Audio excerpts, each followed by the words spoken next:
პატივცემულო ტელემაყურებლობა და რადიო მსმენელობა მოგესალმებით. მე გახლავართ ადვოკატი ზაზა ხატიაშვილი, უფლებადამცველი და წარმოგიდგენთ ჩემს მორიგ საავტორო გადაცემას, რომლის ძირითადი თემა, როგორც ყოველთვის, იქნება სამართალი. პატივცემულო ტელემაყურებლებო, სამართალი არ არის მხოლოდ კანონთა კრებული. სამართალი არის მექანიზმი, რომელიც იცავს თქვენ უფლებებს. ქმნის სამართლიან საზოგადოებას, ქმნის ძლიერ სამოქალაქო საზოგადოებას. სამართალი არის ქვეყნის განვითარების ძირითადი ატრიბუტი. სამართლიანი სახელმწიფოს, სამართლიანი სასამართლოს გარეშე ქვეყნის განვითარება, მეგობრებო, არის ნონსენსი. დღეს ყავს ძალიან მნიშვნელოვანი სტუმარი, ქალბატონი ეკა კუპატაძე, გმირი დედა. დედობის ეტალონი ამ ქვეყანაში. მე მას ვეძახი ახალ ირინა ენუქიძეს, რომლის გმირულმა ბრძოლამ ჩვენ ამ ქვეყანაში გვაჩვენა, რომ ბრძოლას ყოველთვის აქვს აზრი.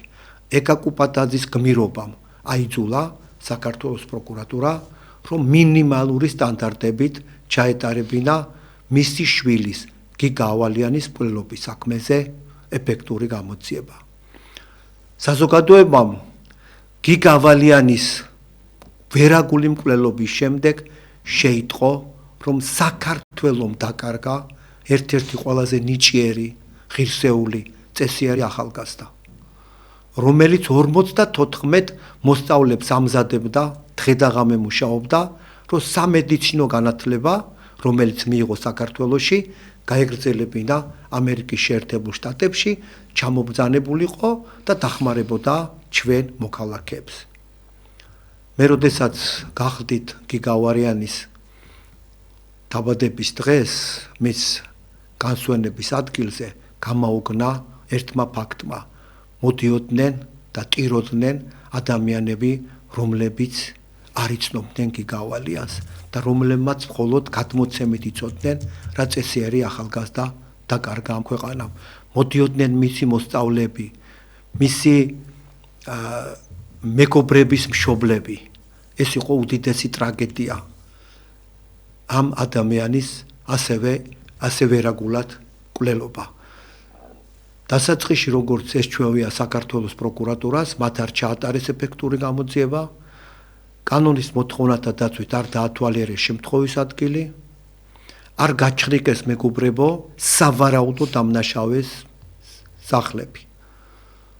არ მისცეს ეკა კუპატაძეს სიცხლის სამართლის საქმის მასალები ასლების სახით. მიხეილ კუპრაშვილმა, პროკურორმა, უარი განუცხადა ქალბატონ ეკა კუპატაძეს ასლების გადაცემაზე და ამით დაარღვია საქართველოს საკონსტიტუციო სასამართლოს 2020 წლის 18 დეკემბრის დადგენილება, გადაწყვეტილება კონსტანტინე გამსახურდია საქართველოს წინააღმდეგ.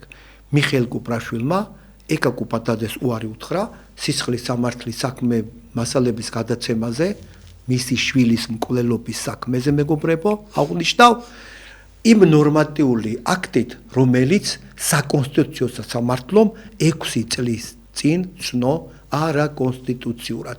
ასე დაიწყო სახელმწიფო ურთიერთობა ეკა კუპატაძესთან. როდესაც ქალბატონი ეკა კუპატაძე მივიდა გლდანი ნაძალადევის პროკურატურაში, პროკურორმა ლუკა გამყრელიძემ, თუ არ ვწდები გამყრელიძეა, ლამის კიბეებზე დააგორა ქალბატონი ეკა კუპატაძე. შემდეგ ეკა კუპატაძე იწყებს გმირულ ბრძოლას და აიძულა სახელმწიფო, რომ მინიმალური სტანდარტებით ჩატარებულიყო ამ საქმეზე ეფექტური გამოძიება. ერთი თვის წინ, როდესაც ქალბატონი ეკა კუპატაძე ბრძანდებოდა ჩემს საავტორო გადაცემაში, ჩვენ დავუპირდით სამოქალაქო საზოგადოებას, რომ ერთი გადაცემა მთლიანად დაეთმობოდა არასრულწლოვანი ის სავარაუდო შემხებლობას ნიკა ავალიანის მკვლელობასთან მიმართებაში. ეკა კუპატაძემ იბრძოლა და სასამართლომ ჩემი აზრით მიიღო პრეცედენტული სწორი სამართლიანი გადაწყვეტილება და გამოიტანა განჩინება, რომ არასრულწლოვანი იძულების წესით უნდა იქნას მიყვანილი სასამართლოში გამოკითხვის მიზნით. ეს გამოკითხვა ქალბატონო ეკა დანიშნულია 7 მაისს და მე მინდა თქვენთან გადმოვიდე პირველი შეკითხვით. რასელით ქალბატონო ეკა, ის გამოკითხვიდან სასამართლოში ეს იყო რამდენიმე თვიანი თქვენი ბრძოლა, რომ გამოეძახებინათ სასამართლოში და მას მიეცა ჩვენება სასამართლოში მოსამართლის თვალდასწრებით, რომელსაც დაზარალებული მხარე დაესწრებოდა. გთხოვთ, პატივცემულო ქალბატონო ეკა, მოგვახსენოთ რასელის ამ გამოკითხვისაგან. მოგესალმებით, მივესალმებით ჩვენს ტელემაყურებელს, ჩვენს რადიო მსმენელს. თქვენ კიდევ ერთხელ ძალიან დიდი მადლობა ბატონო ზაზა ამ საეთერო დროსთვის, თორემ ის რაც თქვენ ჩემთვის გააკეთეთ, ეს არის აუწონელი შეუფასებელი. ბატონო ზაზა, ჯერ მეც იმას ვიტყვი, რაც თქვენ დასაწყისში თქვით, იმიტომ რომ ძალიან ფაქიზად და იმათ მომხვდა ეს გულზე, რომ თქვენ თქვით, რომ სამართალი არ არის მარტო კანონთა კრებული და მე ეს ვიგრძენი. მე ვიგრძენი, რომ კანონი ცოცხალია, მას შეუძლია გადაარჩინოს დაზარალებულიც და ბრალდებულიც. ეხლა შესაძლოა ვინმეს ეს ზედმეტად რაღაც პოპულისტური ნათქვამა დაეჩვენოს ჩემგან, მაგრამ ეს კანონისა, ეს სასამართლო პროცესები ახლა და სახელმწიფო კანონმდებლობა ახლა ბრალდებულებს უფრო იცავს, თორემ ჩვენ ვეღარ გვიცავს. ჩვენ ჩემი შვილის ღირსება დაიცვა დიახ რომეო ტყეშილაშვილმა სწორედ იმ კანონთა კრებულებს მიღმა. სწორედ იმ ათვლილი წლების და ათვლის და ანგარიშების გამოცხადების შემდეგ. აი მე იქ ვიგრძენი, რომ კანონი ცოცხალია და დამიცვა მე. დაიცვა ჩემი მკვდარი შვილის, სადისტორად მოკლი შვილის ღირსება. თორე სხვა ნაწილში ახლა ამათ უფრო კარგად იცავს ეს კანონი და ამათ ეს უნდა იგრძნონ, ამას ისინი უნდა მიხვდნენ. იცით რა, როცა მაქსიმალური საშელი გამოუცხადა იმ ორს უკვე სამს დემეტრე ჩიქოვანსაც მოსამართლე რომეო ტყეშელაშვილმა მათაც გააგებინა.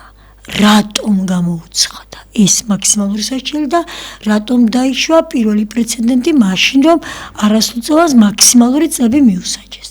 შემდეგ აქ მეორე პრეცედენტი კიდევ იყო. ის იყო მანამდე იყო, თუმცა როცა საქმე გადაუკვალიფიცირდათ.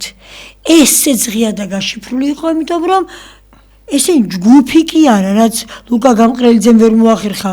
მთელი დიდი ღომი ყოფილა, ბანდა ყოფილა, მთელი ფაშისტური ორგანიზაცია ყოფილა და ორი კაცისგან ჯგუფი ვერ შექმნა ლუკა გამყრელიძემ. ერთ კითხვას დაგისვავთ.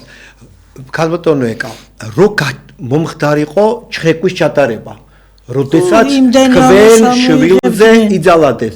აღმოჩნდებოდა თუ არა უფრო მეტი მატერიალი და უფრო მეტი ადამიანი იქნებოდა თუ არა დაცული. თქვენ რო არა. პატივცემულო რადიო მსმენელებო და ტელემაყურებელო, რო არა ეკა კუპატაძე. ღმერთმა იცის რამდენ ადამიანს გამოასალმებდნენ სიცოცხლეს, რამდენ ადამიანს დაცინებდნენ. პროკურატურამ როდესაც გაავრცელა კადრები, ეს იყო ეკა კუპატაძეს დიდი ბრძოლის შედეგად, რომ ჩატარებულიყო ჩხრეკვა და ამოღებული იყო ვიდეო მასალა. და ამაზე, რომ აი ამას ხელს აფარებდნენ, სახელმწიფომ უნდა აქვს პასუხი. ბოდიშს ქალბატონო. აუცილებლად უნდა აგონ პასუხი. არ მოისმენს მანამდე ეკა კუპატაძე. ბატონო ზაზა, ის რამასალაც გამოაქვეყნა პროკურატურამ ასე საჯაროდ და მე კიდე ძალიან უხვად მიიტანა სასამართლოში. სწორედ წაშლილი ტელეფონებიდან რამდენჯერ მიაღდგენის სხვადასხვა ადგილზე აღდგენის შედეგად არის, თორემ მაშინვე ჩხრეკა რო ჩაეტარებინათ, გიგას მკვლელობა იქნებოდა ტელეფონში გადაღებული. ის ყველას ჰქონდა ეს. ყველას ჰქონდა ტელეფონში გიგას მკვლელობა შენახული და მე რიკაძის ტელეფონიდან ჯერ დაჭრილი წაიღო ეს რიკაძის დედამ რომ მიიტანა ტელეფონი და დანარჩენი მე აი აწყვეს რაღაცა ჯერ 4 წამიანი ვიდეო მიიტანეს და მე უკვე 4 დანარჩენი 19 წამიანი აწყვეს. ისიც არის დაჭრილი ფრაგმენტება და ჯამურად არის ეს 19 წამი. და ისევ გამეორდები და იმას ვიტყვი, რაც თქვენ მითხარით, რაც თქვენ ბრძანეთ ეხლა ბატონო ზაზე, რომ მაშინვე რომ ჩაეტარებინათ. დაეზარათ გარეთ გასვლა შემთხვევის ადგილის დათვალიერება, თვალთვალის დათვალიერება, სახლში და ტელეფონი მომეციე თქვათ, მისცემდნენ და ყველაფერი ხელს გულზე იყო. მე ადვოკატი ვარ. მე არ ვიცი ეს რომ არ მინახავ სიცხლის სამართლის საქმეში, რომ სავარაუდო დამნაშავეს სახლი არ გაჩხრეკილიყო. იმ დონეზე იცავდნენ. ბატონო ზაზე, მე ვიცი ეს რატომ არ მოხდა. ეგეთი რამე არ მოხდარა. თქვენ კითხვას მინდა გამოვეხმაურო ქარბატონო ეკა, რომ კანონები არ არის მკაცრი. საკმაოდ მკაცრია კანონი და გეტყვი რატომ. თქვენი შვილის საქმეზე დღეს მე რატომ ამბობ, რომ მინიმალური სტანდარტებით ჩატარდა ეფექტური გამოძიება. ქალბატონო ეკა, ეს იყო განზრახ კლასიკური. და საკმაოდ მძიმე სასჯელი ელოდებოდათ. და ის დეფინიცია ეხლა რაც არის, ეს არ შეესაბამება იმას, რაც მოხდა. უბრალოდ პროკურატურამ არაეფექტური გამოძიების გამოსწორებას სცადა და ეს იყო მაქსიმუმი, რასაც თქვენ მიაღწიეთ. მაგრამ როდესაც ხდება ადამიანზე ჩასაფრება, წინასწარ განზრახვი ჯგუფის მხრიდან, როდესაც რამოდენიმე დღე ელოდებიან და შემდეგ ამ ჯგუფის წევრებს, რომლებსაც როლები აქვთ გადანაწილებული, ჩაუსაფრდებიან, ადამიანს მოკლავენ, ეს არის კლასიკური განზრახულობა. აქედან გამომდინარე, მე მინდა უთხრა პროკურატურას, რომ აი გამოძიებას, რომელსაც ხელმძღვანელობდა მიხეილ კუპრაშვილი, რომელიც იყო ზედამხედველი პროკურორი და ლუკა გამყრელიძე, რომელიც არის პროკურორი, როდესაც ჩვენ მოვითხოვეთ ამ ადამიანების მიმართ სისხლის სამართლის დევნის დაწყება, ნება უნდა იბოძოთ და საქართველოს უნდა დაანახოთ, რომ პროკურატურა არ ეგუება იმ უკანონობას, რაც ამ ორმა ადამიანმა ჩაიდინა. პატიცემულეკა გააგრძელეთ, უბრალოდ მინდოდა კომენტარი გამეკეთებინა, რომ თქვენი შვილის ყველობის საქმე იყო კლასიკური განზრახვა. დიახ, ბატონო ზაზა, 3 დღე რო ჩასაფრებაში არის, უწყეთად გადაბმული 3 დღეა. უწყეთ ჩასაფრებაში არიან. ყველაფერი ინფორმაცია შეგროვებული აქვს. იციან, საიდან გამოდის, როდის გამოდის, სად მიდის და ვის მიყვება. ყველანაირი ინფორმაცია დიახ, კარგად ორგანიზებული და მოდით ახლა ვთქვათ, რომ განზრახ, მაგრამ ცემა ფიზიკური ძალადობა არა, დიახ, თქვენ სწორი ბრძანდებით, მკვლელობა, იმიტომ რომ თავში როცა ურტყავ, თავში კიდე ტყვია ჩაგირტყავს, კიდე ჯოხი ჩაგირტყავს, კიდე მუჭი ჩაგირტყავს, კიდე ქვა ჩაგირტყავს, იცი რომ იქიდან მე შეუქცევადი პროცესებია და მათ ეს ძალიან კარგად იცოდნენ. დიახ, ეს მკვლელობა ფეხებში მოარტყეს და კვანტი დაუდეს და წააქციეს. მაშინ მუხლებზე უნდა დაერტყათ, ხო? დიახ. თავში ჩაარტყეს, ეს იყო კლასიკური განზრახულობა ჩადენილი ჯგუფის მართალი ბრძანდებით ბატონო ზაზა და აქედან გამომდინარე სანქცია სხვა უნდა ყოფილიყო. უბრალოდ სხვა გზა აღარ დარჩა პროკურატურას ისეთი ბოდიში და ციბინძურეები ჩაიდინეს პროკურორმა კუპრაშვილმა და პროკურორმა გამყრელიძემ. ჯერ თვითონ ხო ჩაიდინეს და ჩაფარცხეს და მეექვსე განყოფილებასთან ერთად და მე გონივრული ვადა მისცეს ალბათ რჩევებიც რომ ტელეფონები გასუფთავებულიყო. გონივრულზე მეტი ვადაც მისცეს რომ ტელეფონები გაწკრიალებულიყო და მე ვიცი ეს რატომ იყო და სხვათა შორის მიხეილ კუპრაშვილი ახლა სასამართლოში რომ ვიყავი დავინახე. თვალში გავუყავი. მე რომ მის ადგილზე ვყოფილიყავი მოვიდოდი და ბოდიშს მოვიხდიდი.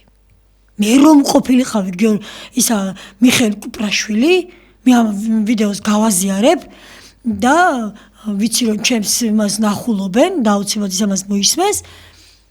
თუ კი ინებებს, მე რომ ყოფილიყავი მიხეილ კუპრაშვილის ადგილზე, მივიდოდი ეკაკუბადაძესთან და ბოდიშს მოვხდიდი. სულმცირე იმას მაინც ვეტყოდი, რომ ჩვენ იმ ეტაპზე, ხო ამბობდნენ ამ ეტაპზე რაც არის საქმის მასალები, იტყოდი ჩვენ იმ ეტაპზე მეტი ვერ შევძელით. რატო ვერ შეძლო სისხლის სამართლის საქმის თავს მაინც დავიმართლებდი, თორე იმას უნდა შეეძლო. აბა მე გაკვეთიზე რომ მივდიოდი და გაკვეთილებს ვატარებდი, მთელ პასუხისმგებლობას ვღებულობდი იმაზე, რასაც ხელფას ვღებულობდი. ის იმ ხელფას ღებულობს და ვალდებულია ის თუ არ არის კომპეტენტური წავიდეს სახლში. ეს ისეთი საქმეა, სისხლის სამართლის პროკურორობა ისეთი საქმეა, რომ აქ არ არის მარტო დავსაჯოთ ალექსანდრე გაბაშვილი და არ დავსაჯოთ გიორგი რიკაძეს, არ არის სისხლის სამართალი, თქვენ სწორად ბრძანეთ, ეს არ არის მხოლოდ კანონთა კრებული. და მე ვიცი ბატონო ზაზა, ეს რატომაც მოხდა ასე და რატომაც არ გაიხსნა საქმე, ეს არის მერაბ მალანიას გაკეთებული, თორემ ჩვენ მივალთ აქამდე. მოდი ვინ იყო მერაბ მალანია რომ უთხრათ სამხალხო. ჩვენ და შევიკრიბეთ ნიაიმნაძის სასაუბრად და თუ გინებათ მე იმაზეც ვისაუბროთ, მაგრამ მე ვიტყვი მერაბ მალანიას და იმაზეც ვიტყვი რატომ ვფიქრობ. ბევრი რამე სხვათა შორის. ის იყო როგორც ვიცი შინაგან საქმეთა მინისტრის მოადგილე და ასევე ივანიშვილის დაცვის წევრი, ну უფროსი იყო. ზუსტად ახლა მაგით არ მინდა რამე შეცდომა მომივიდეს, მე ბოლოს ის იყო შინაგან საქმე და მინისტრის მოადგილე და მხოლოდ ამაზე გავაკეთებ ხოლმე აპელი. მოდი რა ვქნათ იცით, თქვენ ახლა თქვენ პირველი დღიდანვე ითხოვდით, რომ სამართლებრივი პროცედურები განხორციელებული იყო ნის-თან მიმართებაში. კი, თუ გინებათ მაზიკაზე ვისაუბროთ. როგორც იქნა მიაღწიეთ, რომ ნი მოსამართლე მიიღო ჩემი აზრით სწორი გადაწყვეტილება ევროკონვენციის მე-6 მუხლიდან გამომდინარე იმოქმედა სავარაუდოდ არის პრეცედენტული გადაწყვეტილებები, რომელიც მოსამართლეს აძლევენ უფლებას, რომ მიიღოს ისეთი გადაწყვეტილება, რომელიც ემსახურება სამართლას, სამართლიანი სასამართლოს პრინციპის განვითარებას და იცავს საზოგადოებას. ეს არის კონვენციის მე-6 მუხლის მოთხოვნა და მოსამართლემ ეს გააკეთა და ეს არის მისასალმებელი, ჩემი აზრით. დიახ, მისასალმებელია ძალიან მოსამართლეს. ძალიან კარგია, რომ მოსამართლეები გადაიღონ მაგალითი და აჩვენონ ის, რომ კონვენციის მე-6 მუხლი სამართლიანი სასამართლოს უფლება თვითონ მოქალაქესთან მიმართებაში უნდა განხორციელდეს და სამართლიანი სასამართლოს უფლება დაზარალებულ ეკაკუპატატესთან მიმართებაში განხორციელდა. დიახ, ნამდვილად. მეორე მოსამართლის სახეს და გვარს ჯერ ვერ ვიტყვი, მაგრამ პირველმა მოსამართლემ ბატონ რომეო ტყეშელაშვილმა მთელი არსებით მისმინა, არ არის მარტივი ეკაკუპატატის მოსმენა, მით უმეტეს როცა გამოზომილი წუთები გაქვს და ის წუთები არის ყველაზე მნიშვნელოვანი შენ ცხოვრებაში და შენი შვილის მკვლელები სამართლებიან და იმ სიტყვამ ბევრმა უნდა გადაწყვეტოს, მართალია იურიდიული ძალა არ ქონდა, მაგრამ ემოციური გავლენა უნდა მომეხდინათ. მე მარტო ის კი არა, რატომ ვიყავი მაზრზე, მე ჩემი პოზიცია უნდა დამფიქსირებინა, მაგრამ კი არ უნდა დამფიქსირებინა, მარტო უნდა დამეზუსტებინა, უნდა დამესაბუთებინა. ამიტომ არ იყო მარტივი ჩემი მოსმენა და მოსამართლემ ისმენდა მოთმინებით, თუ რა მეკითხა გაუჩნდებოდა, მეკითხებოდა და მთელი გულისყურით მისმენდა და ასევე იყო ეს მეორე მოსამართლეც, რომლის სახელს და გვარსაც რომელმაც ახლა გამოიტანა გადაწყვეტილება, განჩინება, რომ ნი იძულებით ძალით მიიყვანონ და მე ვთვლი, რომ ეს მართლა ძალიან მნიშვნელოვანი გადაწყვეტილებაა და მისაბეძე გადაწყვეტილებაა. დიახ, ძლივს შევიდა. და ქალბატონია, ახალგაზრდა ქალბატონია. მოსამართლე არა, მამაკაცია, ახალგაზრდა მამაკაცია. მამაკაცია ხო? მამაკაცი ახალგაზრდა. დიახ, და ახალგაზრდა ქალბატონია, ჩემი პროკურორი, ქალბატონი ქეთსონძე, შეუვალი პრინციპული ჭკვიანი. აი ახლა მე რა მინდა უთხრა პროკურატურას, იცით, ქალბატონი ეკა, როცა საუბრობს პროკურატურაზე, ყოველთვის ამბობს, რომ ქალბატონი ქეთსონიძე არის ძალიან კარგი პროკურორი და ემადლიერება. დიახ. და თუ ქალბატონი ეკა სუბიექტურია, მაშინ იტყვის ასევე, რომ ეს ლუკა გამყრელიძე და კუპრაშვილიც კარგად მოექცნენ, ხო? ანუ თვითონ პროკურატურა უნდა დაფიქრდეს, რომ დაზარალებული არ მოიტყუება, თუ პროკურორი მას ელემენტარულად მოექცა კანონმდებლობის დაცვით და შეასრულა თავისი მოვალეობა. თორე არც კუპრაშვილიც იცნობდა ქალბატონი ეკაკუპატაძე, არც ლუკა გამყრელიძეს და არც ქეთსონიძე. მან ნახა სამივე პროკურორი თავის საქმესთან მიმართებაში და ერთი პროკურორის მიმართ ის ყოველთვის გამოხატავს აღფრთოვანებას და ამბობს, რომ ქეთსონიძე დგას მის გვერდით, მაგრამ ასევე ფიქრობს, რომ სისხლის სამართლის საქმეზე თუ არ დადგება გადაწყვეტილება მიხეილ კუპრაშვილსა და ლუკა გამყრელიძესთან მიმართებაში და მათ მიმართ არ დაიწყება სისხლის სამართლის დევნა, იმ უკანონობის გამო რაც ჩაიდინეს ეკაკუპატაძის დაზარალებულთან მიმართებაში და მისი მოკლული შვილის გიგა ავალიანის სისხლის სამართლის საქმის მტკიცებულების გაყალბებასთან მიმართებაში აუცილებლად ეს საქმე წავა ევროპის ადამიანის უფლებათა სასამართლოში და გამოვა გადაწყვეტილება, როგორც გამოვიდა გირგულიანი საქართველოს წინააღმდეგ, ვაზაგაშვილის საქართველოს წინააღმდეგ, შავაძე საქართველოს წინააღმდეგ და ასე შემდეგ. დიახ, ბატონო ზაზა, ცოტა შევასწორებ თუ არ მიწყენთ, მე ასევე ვამბობ ვეფხვაძეს, ლევან ვეფხვაძეს, უბრალოდ ქეთსონიძეს ვახსენებ, იმიტომ ასე ძალიან ხშირად, რომ ბევრ პროცესებს ესწრება, თორემ ასე შეულად იბრძოდა ბატონი ლევან ვეფხვაძეს, თორემ მაქსიმალური სასჯელის მიღწევა ახლა არასრულწლოვანთან არა, ეს ასე მარტივი მოსამართლე უნდა იყოს ობიექტური მოსამართლე, თუ არ იქნა სულად ინფორმირებული და ყველა წვრილმანი თუ არ მოისმინა მან ზუსტად, ისე ის ზეპირად გადაწყვეტილებას ვერ მიიღებს. როგორი სამართლიანიც არ უნდა იყოს, ის თუ სულად ინფორმირებული არ არის და ეს დიახ შეძლო ლევან ვეფხვაძემ და ქეთსონიძემ, უბრალოდ ქეთსონიძეს მართლა იმიტომ ამბობ ხშირად, რომ ის ახლა მეორე საქმეში მარტო იბრძვის და უფრო ხშირი ურთიერთობა მაქვს მასთან. თორემ ასევე და ლუკა გამყრელიძეს და მიხეილ კუპრაშვილს მე სრულნდობით შევხვდი და ამ ორ პროკურორს უნდობლობით შევხვდი. ეს ძალიან დიდი განსხვავებაა კიდე. იმათ შევხვდი მე რომ ლუკა გამყრეძეს მის კაბინეტში ვესაუბრებოდი, ესე საცოდავად ვიყავი და რასაც მეტყოდა თავს ხანას ეუქნებ და ვენდობოდი ყველაფერში და ახლა რომ დამჭირდა მუჩიც კარგად დავარტყი და ანუ უნდობლობიდან შევედი, მაგრამ მიმტკიცებს ეს ხალხი თავიანთი ქმედებით, ეხლა ხო არავის ეპარება ეჭვირა ეკაკუპატაძე 100%-იანა და არავის არ ენდობა. მე არ მაქვს უფლება არ ვენდო, ამიტომ გონება მოჭიმული ვაკონტროლებ, ღალატისთვის მზად ვარ. ხომ? მაგრამ საქმეს რომ ვუყურებ მათ გაკეთებულს, ფაქტია, აი ერთ პატარა დეტალს ვიტყვი და თუ რამე არასწორად ვთქვა, მერე თქვენ შემისწორეთ. მარტო ერთ დეტალს ვიტყვი.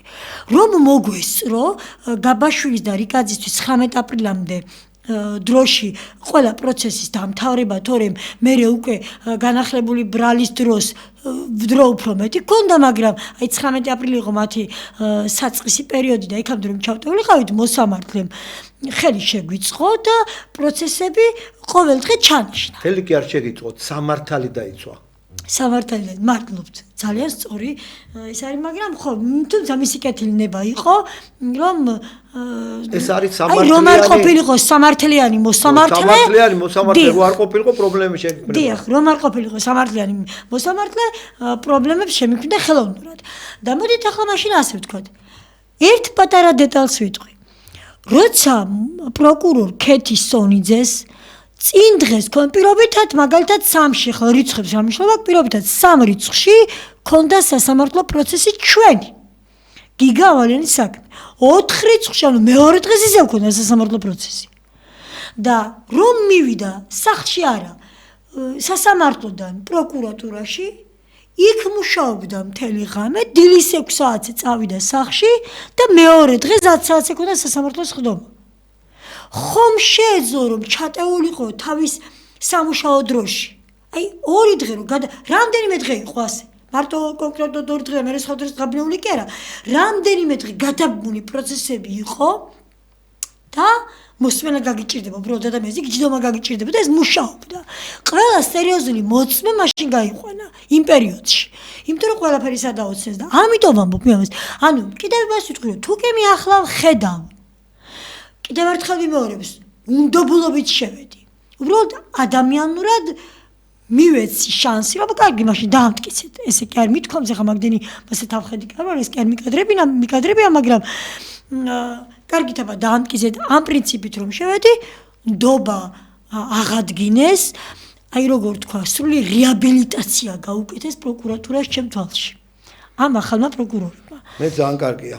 კაპიტონო ეკა რა მაინტერესებს ცი როცა თქვენ ერთი თვის წინ გადაცემაში ბრძანდებოდით ძალიან ბევრმა ადამიანმა დამირეკა გამოხატა აღფრთოვანება თქვენ პიროვნებასთან მიმართებაში რამოდენიმე ადამიანი შემდეგ შემოვიდა თქვენ პირად გვერდზე და წერდა რომ თქვენ ბრძანდებით გმირი დედა რომ თქვენ ძალიან ბევრ ადამიანს აუხილეთ თვალი ამ უკანონებაზე და ასე შემდეგ და თქვენ ამ ბრძოლით ძალიან ბევრ ამას მიაღწიეთ ჩვენ დავაანონსეთ რომ ნ-იზე გვექნებოდა საუბარი. აი სისხლის სამართლის საქმის მასალებიდან გამომდინარე, რიცი გახმოვრიებს უფლებას თქვენ გააქვთ. პირველი ჩვენება რო ავიღოთ ნ-ისი, ის აღმატებით ტონში საუბრობს გიგა ვალიანთან მიმართებაში, მაგრამ როგორც კი მისი როგორც ირკვევა შეყვარებულთან მიმართებაში გადაიდგა კაცრი ნაბიჯები საგამომძიებო ორგანოს მხრიდან ეს ქალბატონი უკვე ჩემი აზრით ცვლის ჩვენებას. მე ხლა არ მაქვს უფლება ამ ჩვენებებზე ვისაუბრო და მე მინდა ესეთი კითხვა დაგისვათ. აი რას ელოდებით ქალბატონო ეკა ის გამოკითხვიდან სასამართლოში. დიახ, მე ძალიან მინდა რამდენადაც მოვახერხებ და თუ კიდევ სიტყვა სხვაგან არ გამიქცა, მაქსიმალურად ვეცდები მხოლოდ ნ-იზე ვისაუბრო. ანუ ბევრმა დარეკა და აინტერესებს და ალბათ ბევრი ადამიანი თან ახლა ისეთი დროა რომ აგერ 7-ში უკვე სასამართლო პროცესი უნდა წარსდგეს და მე მგონი ყველაზე მეტად აქტუალური ახლა მასზე საუბარი. თქვენი სტუმრობის დროს რეკორდი მოიხსნა და 40,000 ადამიანმა მაინც უყურა გადაცემას. ასე ძალიან კარგი, თუმცა უფრო კარგი ამიტომ იქნება ბევრი ბედნიერი ადამიანი ელოდება თქვენგან ბედნიერი ნუ რესპონდენტები ის გქონდეთ, ალბათ. თაობაზე კომენტარების გაკეთებას, იმიტომ რომ საზოგადოება დადგა თქვენში. საზოგადოება გითანაგზნობს. საზოგადოებას გული გაუხეთქა ასეთი ახალგაზრდის მკვლელობამ. და იმ სადიზმმა, რაც ამ ქვეყანაში თურმე ხდებოდა და რო არა ეკა კუპატაძეს გმირობა, ეს ყველაფერი ჩაიფარცხებოდა. დიახ. ბატონო ზაზა, თქვენ ბრძანეთ მისი სამი ჩვენება. მე დეტალებში არ ჩავალ ღრმად. იმიტომ რომ დროში კარგად ჩავეტიოთ და მონახას სამივეზე ვიტყვი და რაღაც ფაქტებს გავშიფრავ. დიახ, პირველი ჩვენება მართლაც იყო ისეთი, რომ გიგაზე საუბრობდა აღმატებით ხარისხში. მინდა გითხრათ, რომ გიორგი გმს გაცავად ერთ-ერთი არასოწონის მაპატიეთ, მაგრამ ამას პროკურატურაც უკვე ღიად ამბობს. სხვათა შორის კარგი ხედროს კარგავთ ასეთ ძვირფას. ჩვენ შევიცადოთ, რომ ესე ვისაუბროთ, არა უშავარ. დიახ, გმც თავის ორივე ჩვენებაში აქებს გიგავალიანს, იმიტომ რომ ასეთი იყო გიგავალიანი. და ის ამბობს სიმართლეს. არა, სიმართლეს ამბობს, კი არა, სიმართლეს ამბობს. შესაბამისად, პირველ ჩვენებაში, როცა ის არეგონა თუ მიუხვდა პოლიცია თუ პროკურატურა თუ რა ვიცი როგორც არის თუ მიუხვდნენ მას დანაშაულს, ეს რომ არეგონა მას, მან ისაუბრა სწორად. მან მისცა სწორი ჩვენება. პირველი ჩვენება არის სწორი ჩვენება. და ამბობს, როგორ მივიდა გიგასთან, ვინ იყო გიგავალიანი, ვინ მიასწავლა, რამდენი გაკვეთილი ჩაუტარა, ყველაფერი ახსოვს. რატოა სწორი პირველი ჩვენება? მოდი ტელემაყურებელს და რადიომსმენელს მე განუმარტავ. ყველა ადამიანი აძლევს იდენტურ ჩვენებას, ვისაც გიგავალიანთან ქონია შეხება. ამიტომ არის ეს ჩვენება აღმატებითი ჩვენება, ძალიან მნიშვნელოვანი, იმიტომ რომ თითქმის არ განსხვავდება. ყველა საუბრობს, რომ ასეთი წესიერი ახალგაზრდა ასეთი კულტურული ახალგაზრდა ძალიან იშვიათია ამ საზოგადოებაში. მაშინ ერთს კიდევ დავამატებ, მან ბატონო ზაზა, მოდი ის თქვათ, ეხლა ვისაც შეიძლებოდა შეშინებოდა და ჩვენება შეეცვალა. სწორედ ეს გმ. ის არასოწოვანი ამბობს, რომ ნუ იმ კი უთხრა დაუშვათ რაღაც დაინფორმირებული იყო, მაგრამ დასცენს, რომ გიგავალიანი არასდროს არ აჭარბებდა თავის უფლებებს და ჩემ ჯგუფში მოთავსებულ ყველა მოსწავლესთან და აფიქსირებს, რომ მის ჯგუფში იყო ერთ-ერთი გოგონაც და სხვათა შორის ძალიან ლამაზი და მიმზიდველი და კარგი გოგონა, იმ გოგონასთან გიგა იყო თავშეკავებული მასწავლებელი. რაღამ ნუიზე გაგიჟდა სამ დღეში. სამში არა, ორში. მოიცა მოვიდეს 7. აგერ ვნახოთ, მაგათ თვლა უნდა ვასწავლო. და უფალი ყველა ადამიანს დაშის, ვინც ბოროტება ჩაიდინა გიგავალიანთან მიმართებით. დიახ, და ამ ყველაფერს ხელს შეუწყობ მაგისთვის ვარ ცოცხალი და დიახ, ნუიმ მისცა სწორი ჩვენება, რეალური ჩვენება, რაც იყო მართალი. კიდევ ერთხელ მევარებ, გმ-მაც თქვა, რომ ნიაიმნაძე მეს კი უთხრა, მაგრამ ის გიგას ცუდად ვერ ახასიათებს. და ასევე პირველ ჩვენებაში ნუიმ ცუდად გიგა ვერ დაახასიათა. მეორე ჩვენება აქვს ნუის მიცემული მაშინ, როცა მისი შეყვარებული დაიჭირეს. ახლა ამან ლოგიკურად რაღაც ამან უკვე აღარ უკვე მე ადვოკატი ახლდა მას და უკვე ადვოკატმა შორს ჭრეტელობით გაიაზრა თუ რა ელოდებოდათ და ამიტომ დაარიგა რა უნდა ეთქვა. და თუ თვითონ არ გინდა რომ თქვა ადვოკატმა რაც გინდა დაგარიგოთ ჩემ პრაქტიკიდან გეუბნები თვითონ თუ არ შეგიკვეთა კლიენტმა მე არ ამგონია რომ რომელიმე ადვოკატმა ნორმალურმა ადვოკატმა დააწერინოს ცუდი გარდაცვლილ ადამიანზე თვითონ უკვეთავს ადვოკატს მე მინდა ეს ჩვენება მიმძე და დაარიგე ამიტომ თვითონ თუ სუფთა ადამიანია თქვა უთხრა ადვოკატმა სიტყვაზე მე მეეჭვება, მაგრამ თქვა უთხრა, სუფთა წესიერი ადამიანი, ამას არ გააკეთებდა. მე ბრძანდები თქვენ ბატონო. არა, ამას არ გააკეთებ წესიერი ადამიანი. ხლა რაც გინდა მე გითხრათ, ხო? ადვოკატი ვარ, გააკეთებ, უწესოს აქციელ, ჩაიდე. ბატონო ზაზა, თქვენ როცა შეხვდებით ყოველ ჯერზე ვფიქრობ, რომ მგონი მართლა არ არის ეს გიორგი ლეკიშვილი ისეთი ცუდი ადამიანი, როგორიც მე მგონია. ეს არის ჩვეულებრივი ადვოკატი, რომელიც იცავს თავის კლიენტს. და მგონია, რომ ეს მართლა შეცდომაში შეიყვანა იმნაძეებმა და ნასყიდაშვილებმა. ის იცავს თავის კლიენტს, ეს არის მისი მოვალეობა. მაგრამ უბრალოდ მე მაგალითად როგორც ადვოკატი, ხო, მე ვარჩევ საქმეებს და ფიქრობ, რომ უნდა ვიდგე სიმართლის მხარეზე. ხო და შეიძლება პატივცემულმა ადვოკატმა ჩათვალა, რომ ეს გოგონა მართალია და უკვე ძალიან ძნელია რომ უკვე მე გამოვიდეს ამ საქმიდან ადამიანი. არაერთი ადვოკატი გავიდა და ღირსეულად გავიდა. ეს კახაწერე გიორგი რიკაცა, დიახ, მე ბატონ კახაწერეთელს შევხვდი სასამართლოს ფოიეში და თვითონ გაუწოდე ხელი და მოწიწება და პატივისცემა გამოხატა მის მიმართ. არაერთი ღირსეული. ფოტოსურ კახაწერეთელი იყო ჩემი სტუმარი 2 კვირის უკან. გადაცემაში. დიახ, ხო, ესე იგი მე მაგის შემდეგ ნახე ალბათ ის არ მინახავს, არ მომისმენია და ასე რომ ღირსეულად გავიდა 6. მოდი ამაზე ჩვენ ნუ ვისაუბრებთ, იმიტომ რომ მე მინდა ვთქვა, რომ უყურეთ ადვოკატის ვალდებულება დაიცვას თავისი კლიენტი. მაგრამ თუ კლიენტი გეუბნება, რომ ეს ასე იყო, ადვოკატი ვერ ეტყვის, რომ ესე არ იყო. ამიტომ ყველა ადამიანმა უნდა ჩაიხედოს.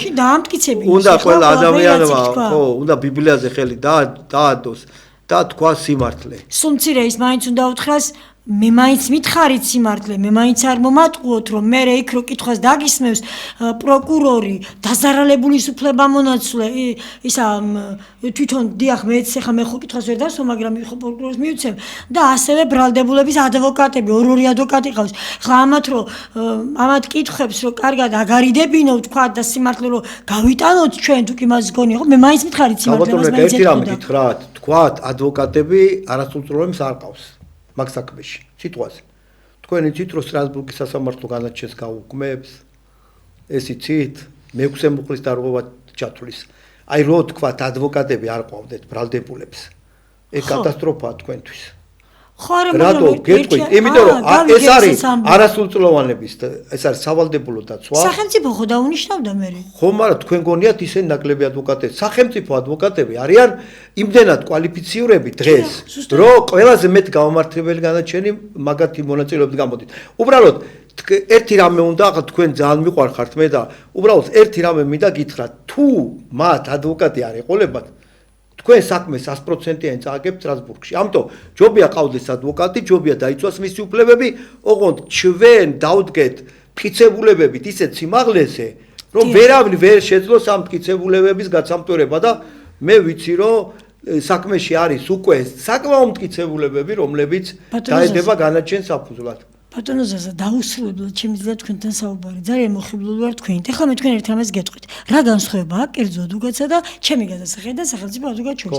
კერძო ადვოკატს აქვს ფინანსური ინტერესი, ამისთვის შავს მოგოჩვენებს თეთრად. თქვენ ჩემზე მეტი გამოცდილება გაქვთ, ჩემზე მეტი იცით, ჩემზე მეტი გამოცდილება გქონდა, მე მგონი საქართველოში ყველაზე მეტი გამოცდილება გაქვთ თქვენ ამ კუთხით, მაგრამ ჩემი გადასახედიდან ეს ასია. და სახელმწიფო ადვოკატის ფინანსური ინტერესი არ არის ისეთი ძლიერი, მაინც ის რომ მის მოჭრილებას აიღებს და არ იკადრებს შავის გათეთრებას. ამისი პირადი გამოცდილება მივიღე ჩიქოვანის ადვოკატიდან კითხვის ნიშანს რომ გამოეკიდა იქ და კითხვის ნიშანს და სასვენ ნიშნებზე კარგი ლექცია ჩაუტარე ცხოვრებისეული მის ადვოკატს. ამას სახელმწიფო ადვოკატი არ იკადრებს. რაც იქ იკადრა იმ არასრულწლოვნების ახლანდელმა კერძო ადვოკატებმა. ამიტომ უნდა თუ იქნება თანაბარ პირობებში უნდა ვიყოთ. მე ახლა კი მიცავს ქეთისონიძე, მაგრამ ვამბობ, სანამ ქეთისონიძეები და ლევან მებხაძეები არიან საქართველოში, ვერ დასცინებს სამართალს ლუკა გამყრელიძეები და მიხეილ კუპრაშვილები, მაგრამ ხო უნდა მიხვიდე ქეთისონიძემ და ლევან მებხაძემ, ხო უნდა მიხვიდე. ყველა ეკაკუპატაცამდე ვერ იყვირებს და ხო კუპრაშვილები და ხო დაგცინა იმგენა. გამყრელიძეები უფრო მეტი არიან, აი ეს არის უბრალოდ. დიახ, აი ზუსტად იქამდე მიხვედი თქვენ მე მგონი ჩემს აზრებსაც კი. იმიტომ რომ პოლიციის უფროსმა რა რეები გააკეთა ამ საქმეში. ჩვენ ვიყავით ახლა არათანაბარ პირობებში. მე ამდენი ვინმე 10 მშობელი 10 არასრულწლოვანია, ბოდიშით, 10 არასრულწლოვანია.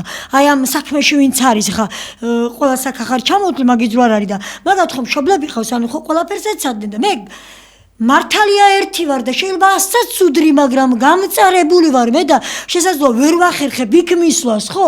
შესაძლოა ფინანსური ზურგიც უფრო ძლიერი მაქვს, შესაძლოა мотиваციაც უფრო ძლიერი მაქვს, ყველაფერი, მაგრამ დავარდნილი, დაკრინებული ვარ ამ ჩემი ტრაგედიით, ამა დრო იხელთეს და დიახ, გამყრელიძეები და კუპრაშვილები უფრო მეტნი არიან და არათანაბარ პირობებში ვიყავით. მათ არ ყავდათ სახელმწიფო ადვოკატი, მათ ყავდათ ყველაფრის მკადრებელი ადვოკატები. მაპატიეთ, მე ვიცი თქვენი დამოუკიდებულება ადვოკატების მიმართ, პირადადაც ვიცი. ადვოკატებზე ცუდი არაფერი თქვა, ეს მისი მოვალეობა. მე ვიცი თქვენ არაერთხელ გითქვამ ჩემთვის და ბოდიშვიხდი რომ მე თქვენი საერთო დროდან ადვოკატებზე ასე საუბრობ. მე ვიცი თქვენ აღარა ხართ იმათი ხელმძღვანელი, მაგრამ როგორ იცავთ მათ, მე ვიცი და მათ უფლებებს, მაგრამ ჩვენ ვიყავით არათანაბარ პირობებში. რომელია ეს არათანაბარი პირობები? პიროვნული ინტერესი, ფინანსური ინტერესი, რის გამოც გააკეთებენ ყველა ქვას გახეთქავენ და აქეთ მე ჩემი ადვოკატი, ჩემი პროკურორი ვინ არის? ანუ ჩემი ადვოკატის როლის შემსრულებელი ვინ არის სასამართლო პროცესზე? გამყრელი ძეები და ისინი კუპრაშვილები.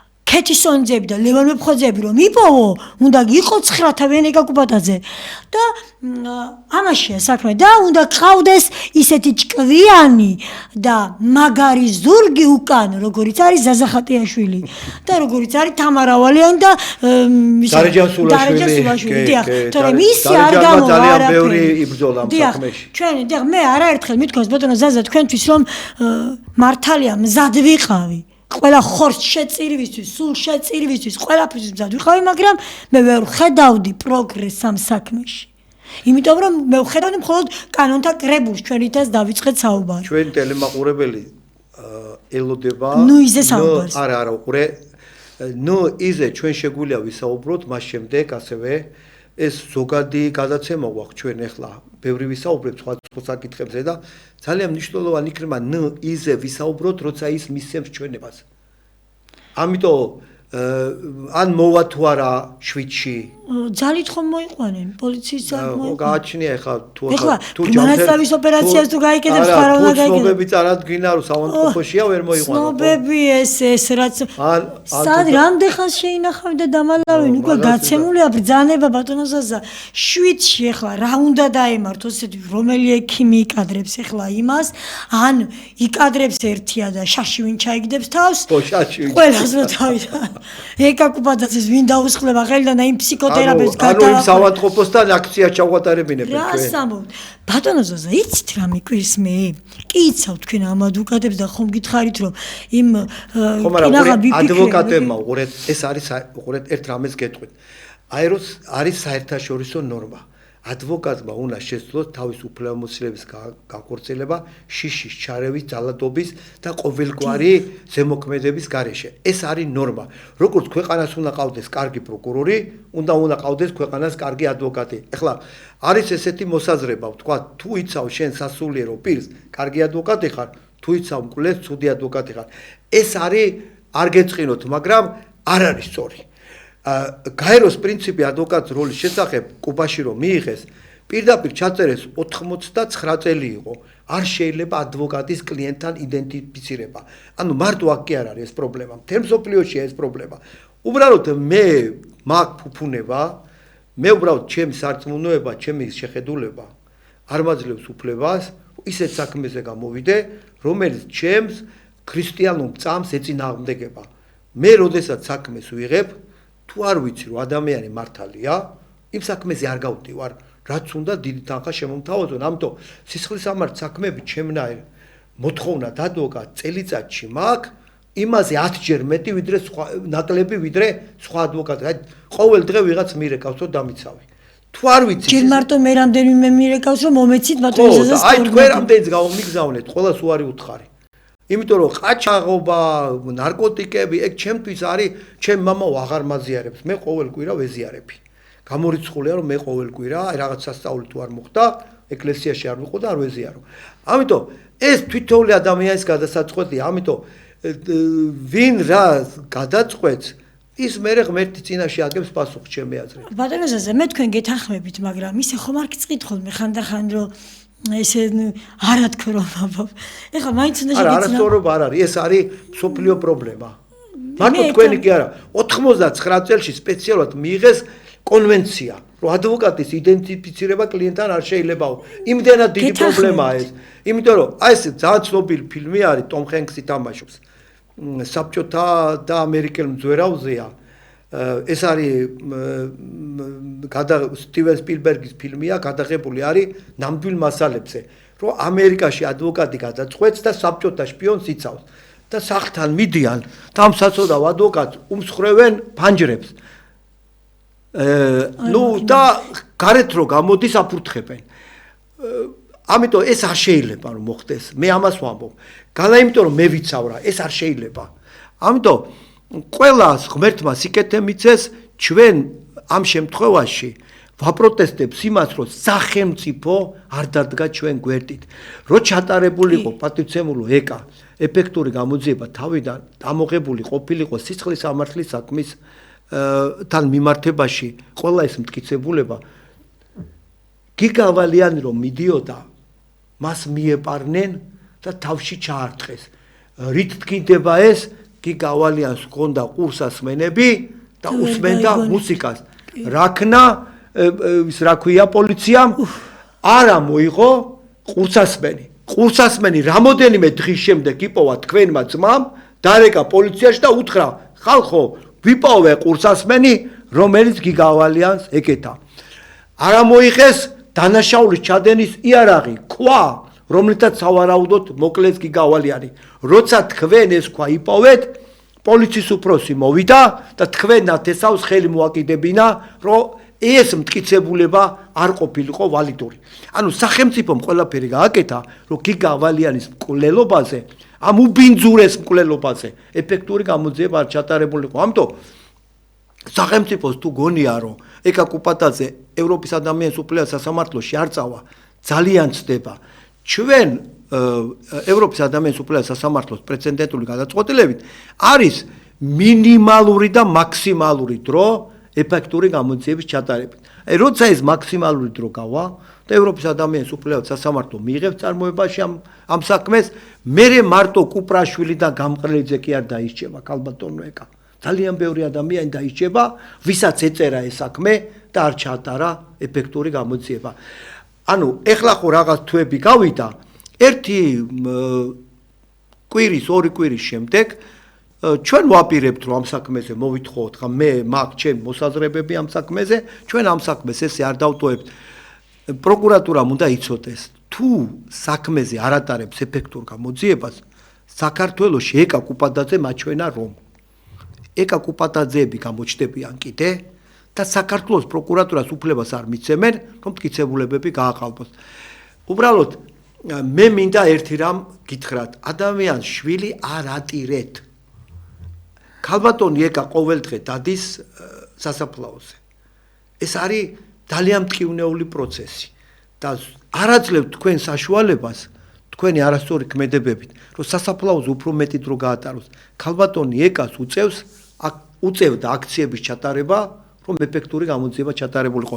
ქალბატონო ეკა ისე სწორია, რომ ნოიზე წერს, ბევრი არ ვისაუბრეთ, კარგი იქნება, რომ მთლიანად ერთი გადაცემა, როდესაც დაიკითხება ნოის საქმეს დაურთოთ. რამოდენიმე წუთი დარჩა და იქნება აი თქვენი რა ქვია, თქვენ დაამთავროთ ეს ეთერი, იმიტომ რომ ძალიან ისეთ დისკუსია გამოგვივიდა დღეს, ძალიან დიახ, ძალიან სიამოვნებს ხოლმე თქვენთან ესეთი დიალოგი და იმდენი რამის თქმა მინდა ხოლმე. მომავალ კვირაში იმდენი რამის წამოწევთ. მომავალ კვირაში მობრძანდით, წინასწარ ვაანონსებ. იმდენი რამის ნოი თუ მოვა სასამართლო პროცესზე მობრძანდით და თქვენი მოლოდინები დაკმაყოფილდა თუ არა, სამართლიანი სასამართლოს პრინციპი დაცული იყო თუ არა, იმდენად მეტი ადამიანი რეკავს ჩემთან და ითხოვს, რომ ეკა კუპატაძე კიდე მოიყვანე, სხვა ადამიანი რომ მომყავ, ალბათ გამლანძღავენ. ამიტომ გისმენთ ქალბატონო ეკა. ბატონო ზეზა, მე მაინც მაქვს მოლოდინი, მე მახსოვს თქვენ რომ მითხარით, რომ მე ვერ ვიქნები მასე იმედიანადო, მე მაინც მაქვს მოლოდინი, რომ არ დატოვებენ დაუშჩელს, ყოველ შემთხვევაში მე არ გავჩერდები, არ დატოვებენ დაუშჩელს ყველას, ვინც მონაწილეობა მიიღო, არავის არ დატოვებენ დაუშჩელს, ვინც მონაწილეობა მიიღო გიგავალიანის მკვლელობის საქმის ჩაფარცხაში. და ფიქრობ, მათი დედიფიცირება არ გაუჭირდებათ. იმიტომ რომ ახლა უფრო კარგად იცის პროკურატურამ რა ჩაიფარცხა და როგორ ჩაიფარცხა და რა დოზით ჩაიფარცხა. ყველაფერი ჩვენზე კარგად იცის. ჩემზე მიუხედავად იმისა, რომ მე ყველაფერი ვიცი, ჩემზე კარგად პროკურატურამ იცის, ვინ რა დროს რა ჩაფარცხა და დარწმუნებული ვარ, სრულ რეაბილიტაციას მოახდენს მართლა და ყოველ შემთხვევაში მინდა მჯეროდეს, რომ არ დატოვებს დაუშჩელს სამართალდამცავს არავის. რაც შეეხება სხვას, მე ვფიქრობ, რომ ნაბიჯ შესაძლოა ან პატარა ნახტომებითაც, მაგრამ ვახცევთ სამართალს ჯერჯერობით, რაც წამოვიწყეთ. კურს ნაბიჯებით, მაგრამ ვახცევთ. ხო, მაგრამ ვახცევთ ყველაფერს.